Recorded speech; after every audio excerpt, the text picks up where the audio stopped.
आज आपके सारे डाउट क्लियर होने वाले हैं कि आखिर कांग्रेस का गठन क्यों हुआ। मन में आपके प्रश्न आ रहा होगा।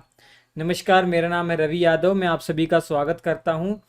आपके सभी परीक्षा के लिए जो भी कॉम्पिटिटिव एग्ज़ाम है उनमें जहां जहां इंडियन नेशनल मूवमेंट से प्रश्न आते हैं ना, उन सब के लिए बेनिफिशियल होने वाला है।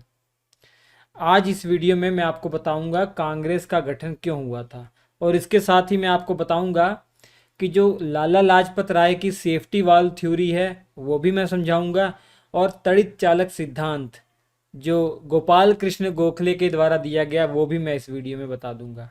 और इसके साथ ही इंडियन नेशनल कांग्रेस के बारे में अलग अलग महान जो लोग थे, और जो इसके अलावा दो वायसराय भी हैं, उन्होंने क्या कथन कहे हैं वो भी मैं आपको बताने वाला हूँ इस वीडियो में। तो देख लीजिए बच्चों, ये चौथा वीडियो होगा इंडियन नेशनल मूवमेंट का। तो इंडियन नेशनल कांग्रेस और उसके अधिवेशन पहले आपने पढ़ लिए हैं, और मैंने लाइव टेस्ट भी ले लिया है। ठीक है, अब इस वीडियो में आपके डाउट सारे क्लियर हो जाएंगे क्यों कांग्रेस का गठन हुआ। देखिए, कांग्रेस के गठन को लेकर ना जो पक्ष हैं दो पक्ष में बटे हुए हैं। जो लोग हैं, जो विद्वान हैं, जो इतिहासकार हैं, उनके दो मत हैं। एक पक्ष कहता है कि जो कांग्रेस का गठन हुआ है ये अंग्रेजों की एक चाल है, जबकि दूसरा पक्ष कहता है कि नहीं नहीं, जो इंडियन नेशनल कांग्रेस की जो गठन हुआ है ये इंडियंस की उस समय डिमांड थी। बस परिस्थितियां ऐसी थी कि कोई इंडियन जो है इसकी स्थापना नहीं कर पाया, अंग्रेज का इसलिए सहारा लिया गया। एओ ह्यूम ने इसकी स्थापना की है, बस उसका यूज़ किया है इंडियंस ने। क्योंकि अगर कोई इंडियन नेशनल कांग्रेस की स्थापना करता तो क्या पता अंग्रेज उसको समाप्त कर सकते थे। क्योंकि इसकी स्थापना एक अंग्रेज के द्वारा हुई है तो अंग्रेज भी कुछ नहीं कहेंगे। ये एक पक्ष का मानना है। ठीक है, ये क्यों मानना है, ये दो थ्योरी पढ़िए आप। दो थ्योरी मैं आपको बताऊंगा। देखिए स्क्रीन पर, लाला लाजपत राय की सेफ्टी वाल्व थ्योरी और गोपाल कृष्ण गोखले की तड़ित चालक सिद्धांत। इस थ्योरी के आधार पर इतिहासकार दो मतों में आए हैं कि एक सेफ्टी वाल्व थ्योरी को एक सपोर्ट करते हैं और दूसरा जो पक्ष है वो सपोर्ट करता है तड़ित चालक सिद्धांत को। अब आप पढ़ लीजिए, समझ लीजिए, उसके बाद कमेंट करके बताइएगा कि आप क्यों मानते हैं इंडियन नेशनल कांग्रेस की स्थापना क्यों हुई। सबसे पहले बात करते हैं लाला लाजपत राय जी का सेफ्टी वाल्व सिद्धांत। अब सेफ्टी वाल्व सिद्धांत क्या था? सेफ्टी वाल्व सिद्धांत ये था कि लाला लाजपत राय जी ने ये कहा कि जो ये इंडियन नेशनल कांग्रेस है ना, ये डफरिंग के दिमाग की उपज है। क्योंकि जब 1885 में इंडियन नेशनल कांग्रेस की स्थापना हुई और उस समय भारत का वायसराय कौन था? लॉर्ड डफरिन था। और लॉर्ड डफरिन के दिमाग की उपज है इंडियन नेशनल कांग्रेस। इन्होंने पूरा बाकायदे समझाया भी। भैया देखिए, जैसे 1857 की क्रांति हुई थी, 1857 की क्रांति में भले हम असफल हो गए, लेकिन कुछ देर और हमने मुकाबला कर लिया होता, और या हमारे पास एकता होती, अलग अलग दिशाओं में हम ना भटक रहे होते, एक साथ हमने हमला किया होता तो हम जीत जाते, अंग्रेजों को उखाड़ फेंकते यहाँ से। और ये अंग्रेजों को भी एहसास हो गया था कि जैसे तैसे 1857 की क्रांति तो निकल गई, लेकिन ये मौका था, हमको यहाँ से बोरिया बिस्तरा उठाना पड़ता। एक बार आफत आ जाती है तो कोई भी आम इंसान हो, वो आगे वो आफत ना आए उसका पहले से ही बंदोबस्त करता है। तो यही 1857 की क्रांति से अंग्रेजों ने सीख ली और ऐसी व्यवस्था करना शुरू कर दिया कि ताकि ऐसा कोई जन आंदोलन पनप ही ना पाए। उनकी ये सोच थी कि ऐसा कोई मंच हमको मिल जाए, ऐसा कोई संगठन मिल जाए जो इंडियंस के द्वारा ही बनाया जाए, और वो उसका काम हो कि जनता में कितना आक्रोश है वो आकर बता दे, और उस आक्रोश को हम कांग्रेस के मंच से, कांग्रेस के द्वारा समाप्त कर सकें। मतलब किसी बात को लेकर अगर जनता में आक्रोश उत्पन्न हो रहा है और कांग्रेस के माध्यम से अंग्रेजों को पता लग जाए कि भैया ये डिमांडें हैं इनकी, और इनके लिए कारण ये जन आंदोलन करना चाह रहे हैं, तो उनकी डिमांड अंग्रेज मान लेंगे। थोड़ा बहुत डिमांड मान लेंगे, बाकी नहीं मानेंगे। इससे प्रेशर तो कम हो जाएगा। तो जो जन आंदोलन है जैसे 1857 की क्रांति का हुआ था वो नहीं हो पाएगा, वो नहीं हो पाएगा। ये थ्योरी का मतलब ये है। ठीक है, इन्होंने समझाया भी।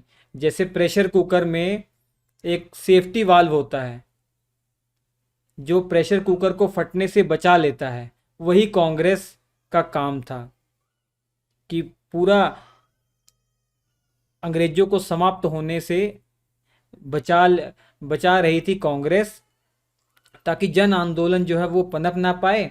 तो इस कारण से लाला लाजपत राय जी ने कहा कि सेफ्टी वाल्व के तौर पर यूज़ हो रहा है कांग्रेस का। मैं आपको ये दिखाता हूँ, देखिए कुकर, प्रेशर कुकर है ये।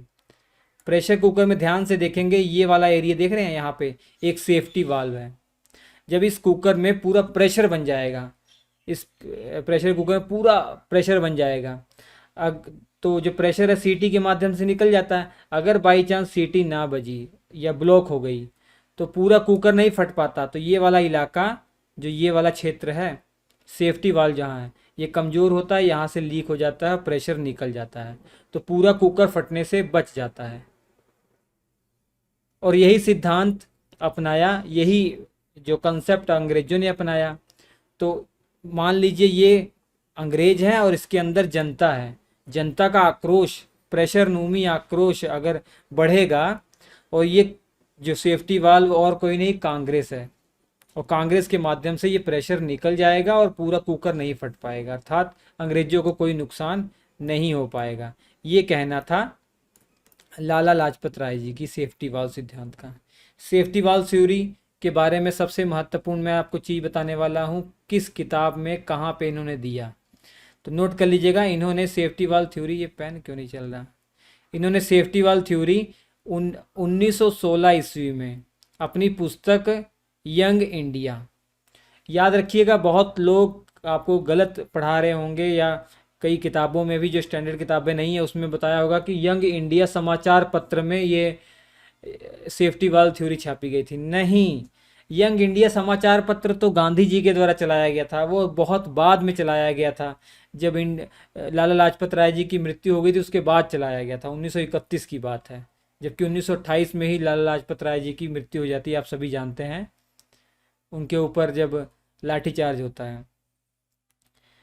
तो ये यंग इंडिया इनकी पुस्तक है जो इन्होंने 1916 ईस्वी में लिखी है लाला लाजपत राय जी ने। उसी पुस्तक में एक लेख लिखा हुआ है ये सेफ्टी वाल्व थ्योरी के हिसाब से। और इनको कैसे पता लगा कि भैया अंग्रेजों की ये चाल है, इनका आधार क्या है, सपने में तो इनको आया नहीं होगा। तो इन्होंने 1913 में एक बुक रिलीज हुई थी, वो पढ़ी थी। वो बुक लिखी गई थी विलियम वेडरबर्न के द्वारा, विलियम वेडरबर्न के द्वारा, कांग्रेस के अध्यक्ष भी ये बने हुए थे एक बार। इन्होंने पुस्तक लिखी 1913 ईस्वी में। ये पुस्तक और कहीं नहीं, ए ओ ह्यूम की जीवनी थी। ए ओ ह्यूम के बारे में तो आप सब जानते होंगे ना, 1912 ईस्वी में इनकी मृत्यु हो गई थी। तो ए ओ ह्यूम की जीवनी लिखी थी, किसने, विलियम वेडरबर्न ने। उसके अंदर ए ओ ह्यूम और उस समय जो भारत के वायसराय थे डफरिन, उनकी कुछ गुप्त मुलाकातों का जिक्र किया था। और इसमें ये चाल बताई गई थी कि भैया कि 1857 की क्रांति की तरह दोबारा क्रांति हो सकती है, तो पहले आगाह हो जाइए। इस कारण से ए ओ ह्यूम के द्वारा लॉर्ड डफरिन ने इस कांग्रेस का गठन करवाया। इसी कारण से तो लाला लाजपत राय जी कहते हैं कि A O Hume, sorry, Lord Dufferin के दिमाग की उपज है इंडियन नेशनल कांग्रेस। 1857 की तरह और कोई क्रांति ना हो पाए, जैसे कुकर में जो काम सेफ्टी वाल्व का होता है पूरा कुकर को फटने से बचा लेता है, वैसे ही एक कांग्रेस तैयार कर रहे थे वो लोग, ताकि पूरा इनका अंग्रेजों का साम्राज्य समाप्त होने से बच जाए, जो भी नुकसान हो वो इंडियन नेशनल कांग्रेस के रूप में हो, इंडियन नेशनल कांग्रेस के रास्ते से ये बच जाएं। ठीक है, तो ये था लाला लाजपत राय जी का सेफ्टी वाल्व थ्योरी। समझ में आ गया बच्चों, ये था। और दूसरा एक थ्योरी है तड़ित चालक सिद्धांत गोपाल कृष्ण गोखले के द्वारा, वो अलग है। पहले इसको मैं मिटाता हूं।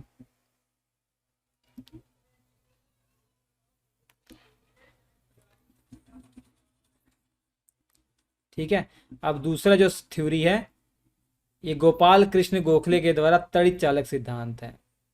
ये देखिए, सबसे पहले इस तस्वीर को समझने का प्रयास कीजिए। पेन, थोड़ा सा टाइम लग रहा है, कोई दिक्कत नहीं, पेन ले लेता हूँ एक बार मैं। हाँ, ये तस्वीर को समझने का प्रयास कीजिए। ये एक बिल्डिंग है, एक मकान है, ये एक मकान है, घर है। यहाँ पर एक रॉड लगी हुई है, ये चालक है, तड़ित चालक। ये इसका तार डायरेक्ट कनेक्टेड है ग्राउंड से, आपने भी देखा होगा रियल लाइफ में भी। ये इसलिए लगाई जाती है कि पूरा मकान बिजली से इसको नुकसान ना हो। जब बिजली गिरेगी भी तो इस तड़ित चालक के ऊपर गिरेगी और इसके माध्यम से पूरा करंट ग्राउंड में चला जाएगा। इस पूरे मकान को कोई नुकसान नहीं होगा, पूरे मकान को कोई नुकसान नहीं होगा। तो वही गोपाल कृष्ण गोखले ने कहा था कि भैया हम जो कांग्रेस हैं, हम ये मकान की तरह हैं, हम इस मकान की तरह हैं, हम इस मकान की तरह। और जो ऊपर रॉड है ये और कोई नहीं, ये एओ ह्यूम है। ये कौन है? एओ ह्यूम है। और बिजली जो गिरेगी, अंग्रेजों के द्वारा जो अत्याचार होगा, बिजली गिरेगी, वो एओ ह्यूम रूपी तड़ित चालक संभाल लेगा और कांग्रेस पर कोई आंच नहीं आएगी। मतलब कहने का भाव यह है कि गोपाल कृष्ण गोखले ने कहा कि देखिए, अगर इंडियन नेशनल कांग्रेस की स्थापना करता तो ये जरूर ऐसा पक्का होता कि हम ऐसा कोई काम करते और अंग्रेजों को अच्छा नहीं लगता तो वो तुरंत इंडियन नेशनल कांग्रेस को बैन कर देते, समाप्त कर देते, कुचल देते। क्योंकि इसकी स्थापना एक अंग्रेज के द्वारा हुई है, तो अंग्रेज जो होंगे, जो ब्रिटिश इंडिया कंपनी है या जो ब्रिटेन है सरकार, वो इसको समाप्त नहीं करेगी। उनकी नज़र में रहेगा कि आखिर इसको स्थापित अंग्रेज ने ही किया है, अंग्रेज की छत्र छाया में है, तो इसको समाप्त वो नहीं करेंगे, इसको कोई नुकसान नहीं पहुंचाएंगे। ठीक है। गोपाल कृष्ण गोखले ने ये भी कहा कि आप लोग इल्ज़ाम लगा रहे हैं कि हमको अंग्रेजों ने यूज़ किया। हमको अंग्रेजों ने यूज़ नहीं किया, बल्कि हमने अंग्रेज को यूज़ किया। हमने अंग्रेज को यूज़ करके एक कांग्रेस का स्थापना करवा लिया और उसके बाद वो कांग्रेस हमेशा हमेशा के लिए हमारी हो गई, हमारे लिए काम कर रही है। इन्होंने कहा कि भले ही जो अंग्रेज शुरुआत में सोच रहे होंगे कि कांग्रेस की स्थापना की जाए और जिससे उनको लाभ हो, लेकिन उनका ये सोचना उल्टा पड़ गया। तो कांग्रेस का यूज़ अंग्रेजों ने नहीं किया, बल्कि हमने किया है, हमने किया है। और जो गोपाल कृष्ण गोखले की तड़ित चालक सिद्धांत है, इसी को ज़्यादातर इतिहासकार इस पर सहमत हैं, और जो सेफ्टी वाल्व थ्योरी है इस पर कम लोग सहमत रखते हैं इसकी अपेक्षा। लेकिन ऐसा नहीं है कि सेफ्टी वाल्व थ्योरी को कोई नहीं मानता, बड़े बड़े जो इतिहासकार हैं इसको भी मानते हैं। तो दोनों जो पहलू हैं इनको नकारा नहीं जा सकता। लाला लाजपत राय जी का जो सेफ्टी वाल्व थ्योरी है इसको भी नहीं नकारा जा सकता। कैसे नकार सकते हैं? शायद हो सकता है क्योंकि एक अंग्रेज ने इसकी स्थापना की है, तो ये हो सकता है कि अंग्रेजों की ये चाल रही हो कि 1857 की तरह कोई क्रांति ना उत्पन्न हो जाए और इसको, कांग्रेस को एज ए सेफ्टी वाल्व वो यूज़ कर रहे हो सकता है। और जो तड़ित चालक सिद्धांत गोपाल कृष्ण गोखले के द्वारा, ये भी हो सकता है। तो दोनों थ्योरी आपको पढ़ना है। ठीक है, दोनों थ्योरी पढ़ना है। और इस बात को लेकर कांग्रेस का गठन क्यों किया गया, कोई एक इसका आंसर नहीं है। कोई ऐसा बोल दे कि इसी कारण से गठन हुआ है, नहीं। तो ये दोनों थ्योरी आपको पढ़नी है, दोनों चीज़ समझनी है, दोनों पहलू समझ के चलना है। ठीक है। अगर मेंस में आप जवाब भी लिखना चाहें तो संतुलन बनाकर इसका जवाब आप लिख सकते हैं। आप एक कंक्लूजन पे नहीं आ सकते कि भैया नहीं, यंग इंडिया में जो इनका द्वारा ये सेफ्टी वाल्व थ्योरी लिखी गई है यही सही है, नहीं, ऐसा नहीं कर सकते। या तड़ित चालक सिद्धांत यही सही है, नहीं, ऐसा नहीं कर सकते। ठीक है, दोनों मैंने आपको बता दी, दोनों पहलू दोनों हो सकते हैं। तो जब भी मेंस में अगर जवाब लिखना चाहें तो ऐसे आप संतुलन बनाकर कर सकते हैं। ठीक है, तो आपको जवाब मिल गया होगा कि इंडियन नेशनल कांग्रेस की स्थापना आखिर हुई तो हुई क्यों। दो थ्योरी है वो आपने समझ ली है। ठीक, अब देखिए, अब इसके बाद आपको पढ़ना है कि कांग्रेस से संबंधित कुछ कथन हैं। कांग्रेस के बारे में हमारे इतिहास में जो उस समय बड़े बड़े नेता थे और जो वायसराय, 2 वायसराय हुए हैं, डफरिन और कर्जन। इनके कुछ स्टेटमेंट है कांग्रेस के बारे में कहा है। क्या कहा है, परीक्षा की दृष्टि से बहुत इंपॉर्टेंट है, मैं बता रहा हूँ आपको। सबसे पहले लॉर्ड डफरिन की बात कर लेते हैं। यहाँ से पेन कनेक्ट करता हूँ, बार बार पेन कनेक्ट करना पड़ रहा है। चलिए, मैं लॉर्ड डफरिन की बात करता हूँ, फिर लॉर्ड कर्जन की बात करूंगा। लॉर्ड डफरिन के बारे में आप जानते हैं कि इसी के टाइम पीरियड पर 1885 में कांग्रेस का गठन हुआ था। शुरुआत में तो बहुत खुश हुआ था, कांग्रेस का गठन हो गया, तो कांग्रेस के सदस्यों को चाय पर भी इसने बुलाया था। लेकिन बाद में खफा हो गया, जब कांग्रेस बार बार डिमांड कर रही थी, उससे ये खफा हो गया। तो इसने बाद में कांग्रेस के बारे में कहा कि कांग्रेस भैया छोटा सा एक संस्था है और छोटे लोगों को रिप्रेजेंट कर रहा है, बहुत सूक्ष्म लोगों को रिप्रेजेंट कर रहा है, पूरे भारत की जनता को रिप्रेजेंट नहीं कर रहा है ये कांग्रेस, ये डफरिन का कहना है। और वहीं लॉर्ड कर्जन, लॉर्ड कर्जन वही है जिसने बंगाल का विभाजन करवा दिया था। आगे बंगाल का विभाजन पढ़ना है आपको, तो ये वही है बंगाल का विभाजन कराने वाला। अब इसने कहा कि भैया देखिए, कांग्रेस जो है ये लड़खड़ा रही है, लड़खड़ा कर गिर रही है, उसके बाद मरने वाली है, और मेरी एकदम दिली इच्छा है कि इसको मरने में मैं इसकी सहायता करूं या मरते हुए देखूं, ये लॉर्ड कर्जन ने कहा है। और लाला लाजपत राय ने 2 स्टेटमेंट दिए हैं। पहला तो कहा है कि कांग्रेस लॉर्ड डफरिन के दिमाग की उपज है, और ये भी कहा है कि जो कांग्रेस के हर साल अधिवेशन होते हैं ना, वो एक मेला है, शिक्षित लोगों का मेला है वो, ये लॉर्ड लाला लाजपत राय जी ने कहा है। और अश्विन कुमार दत्त ने तो कह दिया कि भैया ये कोई मेला वाला नहीं, ये तमाशा है, ये 3 दिन का तमाशा है कांग्रेस का। साल में, क्योंकि 3-4 दिन अधिवेशन होते थे ना, साल में एक बार अधिवेशन वर्ष के लास्ट में बुलाया जाता था, 3-4 दिन ये मीटिंग चलती थी। आमतौर पर 28, 29, 30 दिसंबर तक ये मीटिंग चलती थी वर्ष के लास्ट में। और कभी कभार कोई इमरजेंसी होती थी तो स्पेशल अधिवेशन बुला लिया जाता था, स्पेशल सेशन बुला लिया जाता था। ठीक है, कोई अगर इमरजेंसी आ गई, वर्ष अदरवाइज दिसंबर के लास्ट में अधिवेशन बुलाया जाता था, 3-4 दिन मीटिंग चलती थी। तो उसी को इन्होंने कहा है कि अश्विनी कुमार दत्त ने, स्वतंत्रता सेनानी हुए हैं बहुत बड़े, इन्होंने कहा कि भैया कांग्रेस का सम्मेलन 3 दिन का तमाशा है। याद हो जाएगा ना, ठीक है। उसके बाद लाला लाजपत राय जी ने जो कहा मैंने बता ही दिया आपको। अब विपिन चंद्र पाल, विपिन चंद्र पाल का नाम भी आप याद रखेंगे, क्योंकि बाल, लाल और पाल, या लाल, बाल और पाल, जिसमें लाला लाजपत राय, बाल गंगाधर तिलक, विपिन चंद्र पाल, ये तीनों के तीनों गर्मपंथी नेता थे। तो वही विपिन चंद्र पाल ने कहा है कि कांग्रेस जो संस्था है ना, एक प्रकार की याचना करने वाली संस्था है, क्योंकि कांग्रेस के जो शुरुआती अधिवेशन हुए हैं, शुरुआत में नरम दल के नेताओं का वर्चस्व अधिक था, और उनकी यही सोच थी कि भैया कुछ भी डिमांड करनी है तो वो प्यार से किया जा सकता है, चिट्ठी लिखकर, पत्र लिखकर, याचना करके, प्रार्थना करके, तब वो अंग्रेज डिमांड मांगेंगे। लेकिन उनकी ये सोच गड़बड़ थी, जो उन्होंने सही सोचा था, लेकिन उसके अनुसार अंग्रेजों ने कोई उनको लाभ नहीं दिया, इसका उनको कोई खास लाभ नहीं हुआ। कुछ लाभ हुए हैं लेकिन कुछ अधिक लाभ नहीं हो पाया। अभी हम चर्चा करेंगे आगे। इंडियन नेशनल मूवमेंट को 3 भागों में बांटेंगे, 3 चरणों में बांटेंगे। पहला आपका 1885 से 1905 का उदारवादी चरण है, उसकी हम चर्चा करेंगे कि क्या लाभ हुए, क्या नुकसान हुए। ठीक, तो विपिन चंद्र पाल ने कहा कांग्रेस एक प्रकार की याचना करने वाली संस्था है, जबकि बाल, लाल और पाल ये जो गुस्से वाले नेता थे, गर्म दल के नेता थे, उग्र किस्म के नेता थे, उग्रवादी। उग्रवादी मतलब पॉजिटिव शब्द ही है, ऐसा नहीं कि ये लोग हिंसा करते हो, हिंसा नहीं करते थे। अहिंसावादी ये भी थे। हिंसावादी तो क्रांतिकारी थे, देश के लिए मरने मिटने को तैयार हो जाते थे, वो अलग थे। अब इन लोगों का कहना था, गर्म दल के नेताओं का, कि प्रार्थना उतना मत करो, हक से मांगो, अगर नहीं देते हैं तो चक्का जाम कर दो, जाके हड़ताल कर दो, स्ट्राइक कर दो।